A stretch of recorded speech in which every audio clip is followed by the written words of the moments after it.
At this stage of vegetation, the vegetables in the garden are growing vigorously. The tomato fruits are ripening, and the flowering continues, indicating that there will be many more fruits. This situation is similar with cucumbers, zucchini, and other vegetables in the garden. Plants draw nutrients from the soil, so feeding is now essential if we want a good yield. If the conditions are not suitable for the plants, they will show us slowed growth, changes in the leaves, drying of the flowers, small fruits, and the like. These are the first signals that they need help. To avoid issues at this stage, supplementary feeding is urgently needed. Frequent use of artificial fertilizers can adversely affect the growth and development of plants. That's why we choose natural ingredients. We make a mixture of 3 ingredients. Here is how we prepare yeast supplements for plants in a 5-gallon bucket. The first ingredient we add is a handful of white sugar. You can also use brown sugar. Then we put 20 grams of dry yeast in 6 to 8 liters of warm water. After mixing everything well, leave it to rest for 2 hours.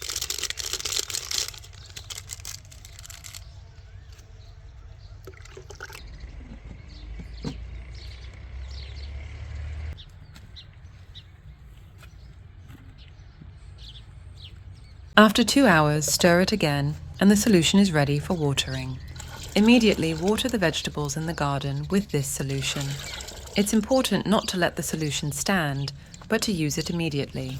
Then prepare new quantities of this fertilizer as needed. The question is, what is the role of yeast in the vegetable garden?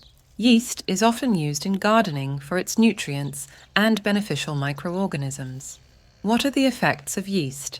Adding yeast in the form of liquid fertilizer to the soil can provide plants with important additional nutrients and encourage their growth, flowering, and fruit set. The ingredients in the yeast also stimulate the work of microorganisms in the soil. Vitamin B promotes lush leaves, preventing them from turning yellow or drying out, and overall strengthening the plant. Yeast also promotes flowering and fruit formation. Just as the dough rises with yeast, so do fruits. By using this liquid fertilizer, we can expect larger and more abundant fruits. To achieve these results, plants in the garden are fed with yeast 2 to 3 times a season, especially during the hot summer months when feeding needs are highest. Dry and fresh yeast can be used to prepare liquid fertilizer. We originally applied yeast to feed the flowers, following advice from a florist, which resulted in healthier, better blooming plants. Encouraged by this success, I began using yeast in the vegetable garden as well. Yeast is truly effective as a supplement, with many considering it comparable to mineral fertilizers. Additionally, yeast is readily available and cost-effective. And that's it. Please support our work.